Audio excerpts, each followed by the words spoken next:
Assalamualaikum warahmatullahi wabarakatuh. Jumpa lagi bersama saya Muhammad Rizky Akbar. Pada kesempatan ini saya akan membahas mengenai keterampilan menulis. Ada beberapa hal pokok yang perlu kita bahas dan perlu kita ketahui dalam keterampilan menulis. Apa saja? Yang pertama adalah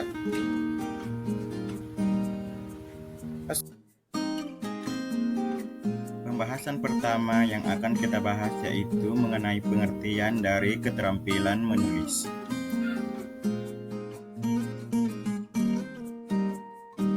Keterampilan menulis merupakan salah satu jenis keterampilan berbahasa ragam tulis yang bersifat produktif.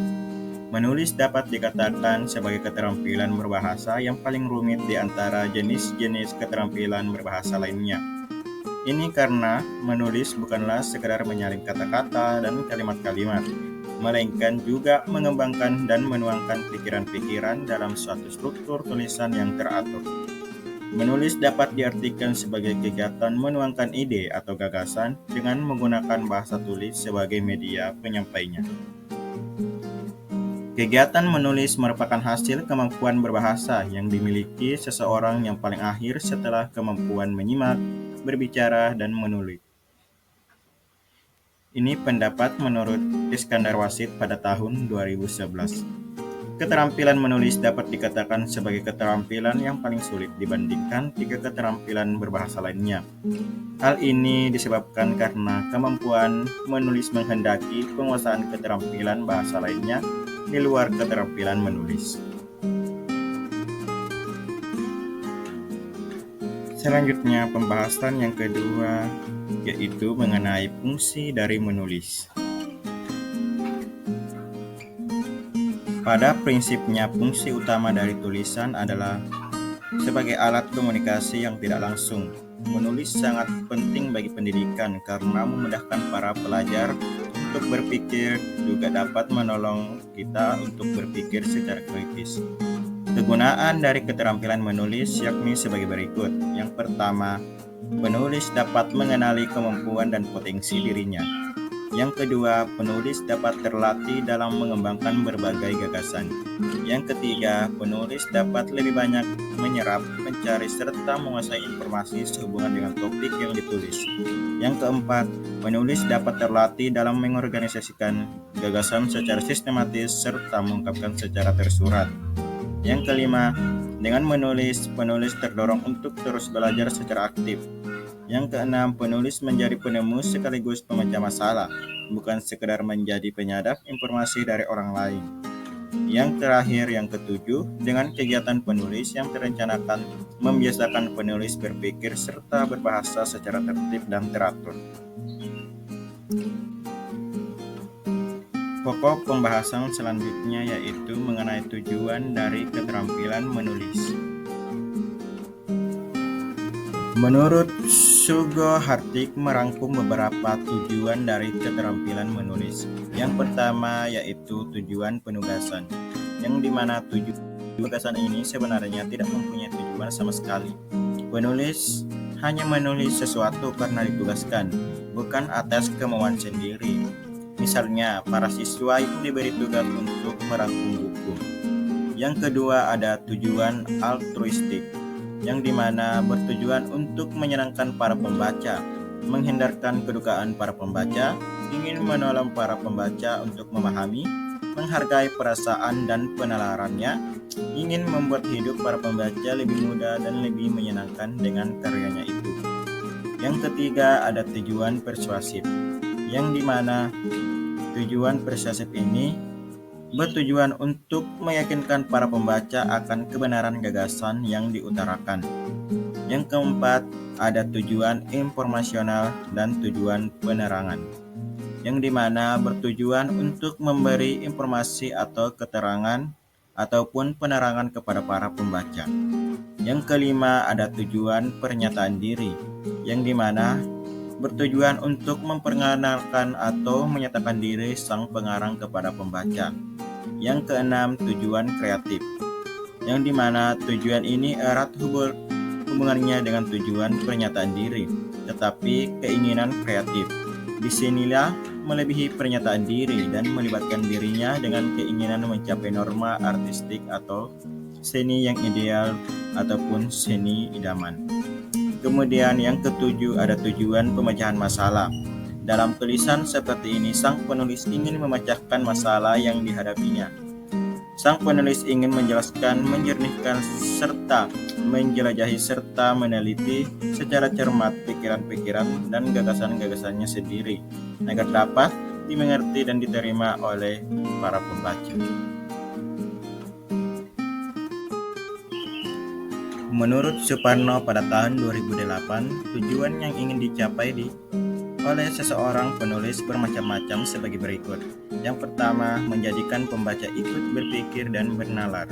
Yang kedua, membuat pembaca tahu tentang hal yang diberitakan. Yang ketiga, menjadikan pembaca beropini. Yang keempat, menjadikan pembaca mengerti. Yang kelima, membuat pembaca terpersuasi oleh isi karangan.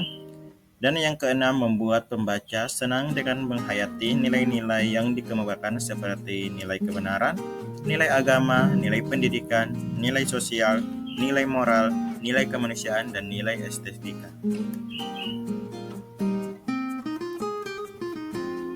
Pokok pembahasan selanjutnya yaitu mengenai jenis-jenis keterampilan menulis. Adapun yang termasuk ke dalam jenis-jenis keterampilan menulis, yaitu yang pertama ada menulis deskripsi, yang dimana menulis deskripsi ini adalah pemaparan atau penggambaran dengan kata-kata atas suatu benda, tempat, suasana, ataupun keadaan. Seorang penulis deskripsi melalui tulisannya mengharapkan pembaca dapat melihat, mendengar, mencium bau, mencicipi, dan merasakan hal yang sama dengan penulis. Yang kedua ada menulis narasi, yang dimana narasi pada dasarnya adalah karangan atau tulisan yang berbentuk cerita. Seperti jika seseorang bercerita tentang mengisi liburan sekolahnya. Cerita itu tentunya didasarkan pada urutan-urutan suatu kejadian atau peristiwa, yang dimana dalam peristiwa itu ada tokoh. Mungkin tokoh itu adalah penulis itu sendiri, teman-teman penulis, ataupun orang lain yang ada dalam tokoh tersebut. Kemudian yang ketiga ada menulis eksposisi, yang dimana eksposisi atau paparan merupakan tulisan hasil peninjauan terhadap suatu hal. Penyampaian gagasan dilakukan secara analitis, kronologis waktu maupun ruang.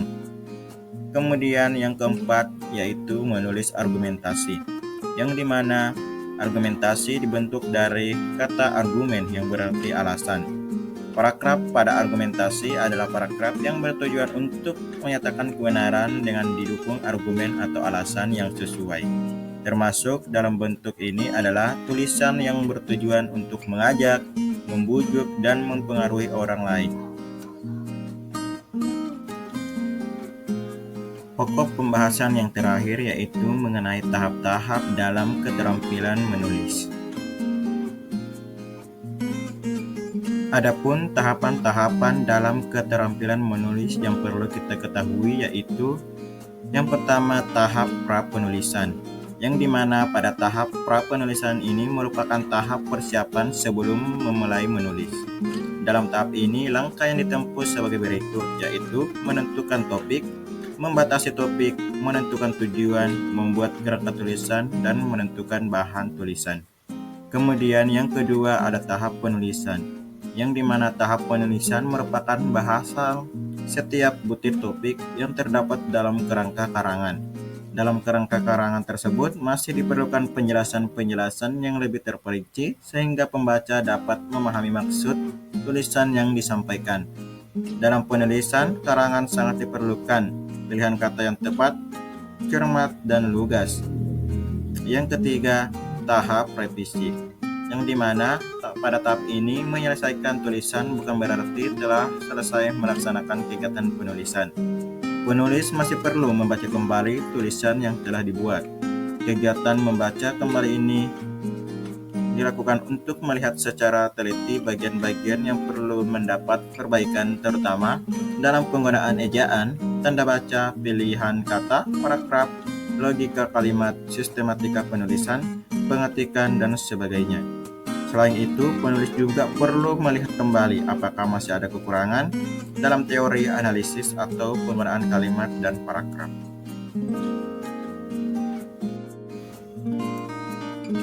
Itulah beberapa pokok pembahasan yang perlu kita ketahui dalam keterampilan menulis. Demikian dari saya, kurang dan lebihnya mohon dimaafkan. Wassalamualaikum warahmatullahi wabarakatuh. Jangan lupa like, comment, share, and subscribe. Sampai jumpa di video selanjutnya.